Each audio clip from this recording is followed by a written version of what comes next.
নাস্তিক বলেছিল মাদ্রাসায় কোরআনুল কারীম পড়ার পরিবর্তে মাদ্রাসায় বোমাবাজি শেখানো হয়, মাদ্রাসায় জঙ্গিপনা শেখানো হয়। বাংলাদেশের সরকারকে ধন্যবাদ জানানো হচ্ছে, বাংলার সরকার তখন মাথা উঁচু করে বলেছিল যে তদন্ত করে দেখো মাদ্রাসায় আসলেই জঙ্গিপনার সৃষ্টি করা হয় কিনা। তদন্ত নিয়ে দেখে মাদ্রাসা সব ঠিকঠাকই চলছে, কিন্তু যত কলেজ ভার্সিটি আর বিশ্ববিদ্যালয় এই জায়গার ভিতরে তারা জঙ্গিপনা করেছে কোরআনুল কারীমকে উৎখাত করার জন্য। চিৎকার দিয়ে এখন ঠিক কিনা? কোরআনুল কারীম যারা তুলে দিতে চায় তাদের জিহ্বা টেনে ছিঁড়ে ফেলা হবে। আওয়াজ দিয়ে এখন ঠিক কিনা? প্রিয় ভাইরা আমার, প্রিয় বন্ধুগণ আমার, আল কোরআনের অপমান, রাসূলের অপমান সইতে পারে না মানিকপুর আর লক্ষ্মীকুলের মুসলমান। চিৎকার দিয়ে এখন ঠিক কিনা? ব্যাটারিতে আস্তে আস্তে চার্জ দেন, মনে হয় খেয়ে এসেছেন না না খেয়ে এসেছেন। আমার তো সন্দেহ হচ্ছে আপনারা যেভাবে আপনাদের গলার আওয়াজ ভলিউম বের করতেছেন, মনে হয় যে এখনই মনে হয় জান কবজ করা হবে। জান কবজ তো এখনো অনেক বাকি আছে, প্রধান মেহমান তো আসেনি। আস্তে আস্তে ব্যাটারিতে চার্জ দেন, জোরে কোন মারহাবা। আমার প্রিয় ভাইরা, প্রিয় বাবাজিরা আমার, ওই একই কোরআনের দাওয়াত আল্লাহর নবী দিতে গিয়া পাথরের আঘাতে ক্ষত বিক্ষত হলো। সেই কোরআনুল কারীম মাদ্রাসায় পড়ানো হয়, মাদ্রাসায় কোরআনুল কারীমের শিক্ষা দেওয়া হয়। এই কোরআনুল কারীমের তালবে ইলম যখন পথ ধরে চলে, আল্লাহর নবী বলেন রহমতের ফেরেশতারা তাদের নূরের ডানাগুলো এই কোরআনুল কারীমের পাখির জন্য সম্মানার্থে ছোট তালবে ইলমের জন্য তার নিজের নূরের ডানা রাস্তায় বিছিয়ে দেয়। চিৎকার দিয়ে কোন সুবহানাল্লাহ। শুধু নূরের ডানা বিছিয়ে দেয় না, আল্লাহ রাব্বুল আলামিন বলেন আপনারা তো রাত বিরাতে ঘুমান, সকাল 10টা, কারো কারো ঘুম ভাঙে 12টা। আবার কেউ কেউ বলেছেন ঘুম ভাঙায়া গেল রে মরার কোকিলা। আচ্ছা, কত বড় বাটপার! কোকিল যদি মরা হয়, এই মরা কোকিল কি জিন্দেগিতে ঘুম ভাঙাতে পারে নাকি? কত বড় বাটপার! আমার প্রিয় ভাইরা, আপনারা যখন আরামের শয্যায় সজ্জিত, আরামের ঘুমে নিমজ্জিত, এই মাদ্রাসার তালবে ইলমগুলো ফজরের নামাজের 1 ঘন্টা আগে, আল্লাহর কসম করে বলছি আমিও একজন মাদ্রাসার টিচার, 1 ঘন্টা 1.5 ঘন্টা আবার বড় বড় মাদ্রাসাগুলোতে তেলাওয়াত চলছে সারা রাত, কোনো সময় বাধা নাই, সারা রাত কোরআনুল কারীমের তেলাওয়াত চলছে অবিরাম অবিরত। আল্লাহ রাব্বুল আলামিন বলেন এই কোমলমতি ছোট ছোট শিশুর বাবা মা যে সময় আরামের শয্যায়, ছোট বাচ্চাটা যখন কোরআনুল কারীমের তেলাওয়াতের আগে সুন্দর করে ঠান্ডা পানি দিয়া ওযু বানায়া যখন কোরআনুল কারীমের তেলাওয়াত করা আরম্ভ করে দেয়, উস্তাদেরা পাশে বসায়া যখন তাদেরকে কোরআনুল কারীম তেলাওয়াত করার জন্য তাগাজা দেয়, উস্তাদ নিজেও কোরআনুল কারীমের তেলাওয়াত করে। আল্লাহ রাব্বুল আলামিন বলেন দুনিয়ার সকল মুনাফিক ঘুমানো, দুনিয়ার সকল কাফের ঘুমানো, দুনিয়ার সকল বেঈমানের আরবের ঘুমে যখন ঘুমিয়ে আচ্ছন্ন হয়ে পড়েছে মানিকপুর মাদ্রাসা থেকে, তখন কোরআনুল কারীমের ছোট ছোট বাচ্চাদের জবান থেকে আওয়াজগুলো আসতেছে, ভেসে আসতেছে। আল্লাহ রাব্বুল আলামিন কোরআনুল কারীমের বদৌলতে বরকতে যখন তারা কোরআনুল কারীমের তেলাওয়াত শুরু করে দেয়, আল্লাহ পাক নিজে আল্লাহর কুদরতি হাতখানা কোরআনুল কারীমের তালবে ইলমের পিঠের উপরে লাগায়া দিয়া তাদেরকে অটোমেটিকলি সামনে পেছনে করে হেলায়া দুলায়া কোরআনুল কারীম তেলাওয়াত করায়া দেন। জোরে সরে গান সুবহানাল্লাহ। দেখবেন কোরআনুল কারীমের তেলাওয়াত যখন হয় তখন তারা সুন্দর করে এরকম করে দলাদলি করে, দেখলেই যেন কলিজাটা ভরপুর হয়ে যায়। চিৎকার দিয়ে এখন ঠিক কিনা? আবার আপনি আমি যখন মারা যাব, এই লক্ষ্মীপুর এই মানিকপুরের মানুষেরা যখন মারা যাবে, সর্বপ্রথম আপনাকে খাটিয়াতে ধোয়ানোর পরে এই মানিকপুর মাদ্রাসা থেকে ছাত্র নিয়ে গিয়ে আপনার পাশে বসায়া সুন্দর করে কোরআনুল কারীমের তেলাওয়াত দিয়ে আপনার লাশটাকে, কাফনে সজ্জিত লাশটাকে মুখরিত করে তোলা হবে। আওয়াজ দিয়ে কোন ঠিক কিনা? আপনার শেষ কালের বিদায় কালের বন্ধুকে একমাত্র তালবে এলেন। জোরে কোন ঠিক কিনা? আপনার আমার ছেলে কবরে যাবার পরে খাওয়া দাওয়া নিয়ে ব্যস্ত, যেগুলো সমাজে আজকে বেদাত, যেগুলো সমাজে আজকে বহিষ্কার পূর্ণ।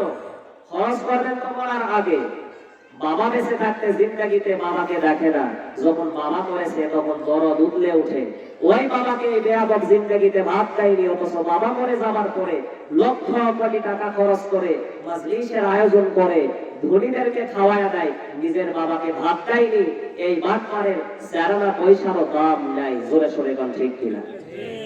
প্রিয় ভাইরা, এই জন্য আকাল নাম ইশারা বাসক, জ্ঞানীদের জন্য ইশারাই যথেষ্ট। প্রিয় ভাইরা, এতক্ষণ পর্যন্ত আমরা সংক্ষেপে তালবে ইলমের কিছু বর্ণনা শুনলাম। আসুন সরাসরি এখন আলোচনায় চলে যাব।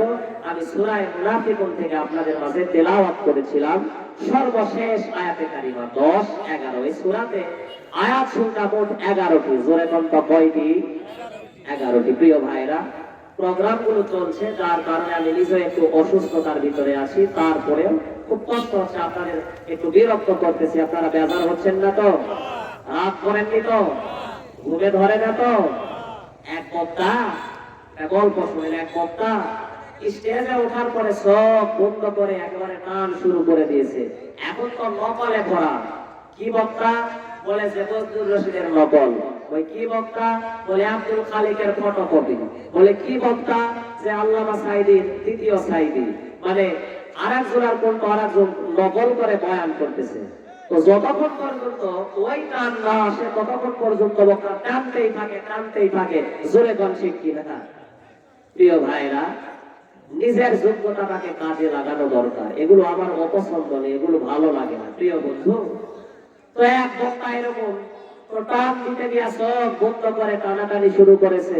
সব যখন খুলেছে, ওর টানে সমস্ত শ্রোতারা ওর চিৎকারে সবগুলো সব বন্ধ করেছে। এই পাকে সব শ্রোতারা ভাগে তালে বাড়িতে চলে গিয়ে আরামের বিছানায় তারা নাক ডেকে ঘুমাচ্ছে।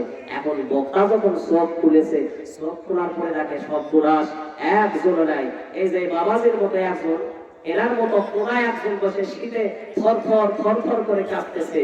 তো হুজুর মাইক টাইক সব ফেলে দিয়ে, সোফা টোপা সব ছেড়ে দিয়ে দৌড়ে গিয়ে ওকে জড়িয়ে ধরে বলতেছে, বাবা তুমি একমাত্র দরদি, একমাত্র আল্লাহর ওলি। কেউ ওয়াজ বুঝলো না, তুমি ওয়াজ বুঝেছো।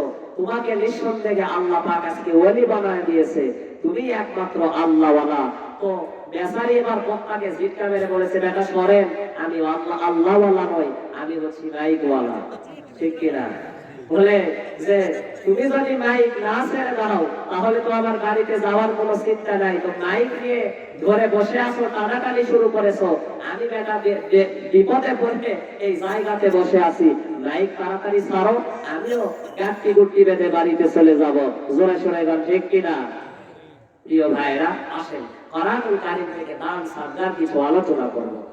আমার প্রিয় ভাইরা, প্রিয় বাবাজিরা, আবার খেয়াল করেন, দান সাদকা প্রসঙ্গে আল্লাহ রাব্বুল আলামিন কোরআনুল কারীমের সূরা বাকারায় সুন্দর করে আলোচনা করেছেন। নামাজের কথা যত জায়গায় বলেছেন, তত জায়গায় আল্লাহ রাব্বুল আলামিন যাকাতের কথা লাগালেন। আল্লাহ রাব্বুল আলামিন কোরআনুল কারীমের শুরুতেই বলছেন, আল্লাযীনা ইউমিনুনা বিল গায়বি ওয়া ইউকিমুনাস সালাতা ওয়া মিম্মা রাযাকনাহুম ইউনফিকুন। জোরে বলুন আল্লাহু আকবার। আল্লাহ রাব্বুল আলামিন এখানে সুন্দর করে আল্লাহর খাঁটি বান্দা মুত্তাকিদের পরিচয় দিচ্ছেন। এ বাবা, মুত্তাকি কারা রে? যার কলিজার ভিতরে আল্লাহর ভয় থাকে, তাকওয়াওয়ালা, তাকওয়াবানকে বলা হয় মুত্তাকি। আল্লাহ পাক এই তাকওয়াবানের পরিচয় দিচ্ছেন, মুত্তাকিদের বৈশিষ্ট্য বর্ণনা করেছেন। আল্লাহ রাব্বুল আলামিন বলছেন, মুত্তাকি তো তারাই আল্লাযীনা ইউমিনুনা বিল গায়ব, একমাত্র যারা গায়বের প্রতি বিশ্বাস স্থাপন করেছে, গায়েবের প্রতি বিশ্বাস ঈমান এনেছে। এখন গায়েব কি? কবরের আযাব গায়েব, আল্লাহ গায়েব। এমনকি আমরা কোরআনুল কারীমের জীবন্ত মুজিজা আল্লাহর নবী যেগুলো দেখিয়েছেন তাও আমরা দেখি নাই। আল্লাহ রাব্বুল আলামিনের অসংখ্য অগণিত ফেরেশতাগুলো গায়েব। এই গায়েবের প্রতি বিশ্বাস স্থাপন করার নামই মুত্তাকি মানওয়ালা। আল্লাহ রাব্বুল আলামিন দ্বিতীয় জায়গার ভিতরে সুন্দর করে বললেন, ইউমিনুনা বিল গায়বি ওয়া মিম্মা রাযাকনাহুম ইউনফিকুন। এ দুনিয়ার গোলামেরা শোনো রে, একমাত্র গায়বের প্রতি ঈমান আনার পরে আমি যেই রিজিক তারে দিয়েছি নিজেও খেয়েছে, ইউনফিকুন, আর মুক্ত হস্তে অপরের মাঝে বন্টন করেছে, খোলা হাতে খোলা মনে ব্যয় করে দিয়েছে। এরা একমাত্র মুত্তাকি। জোরে সোরে গান সুবহানাল্লাহ।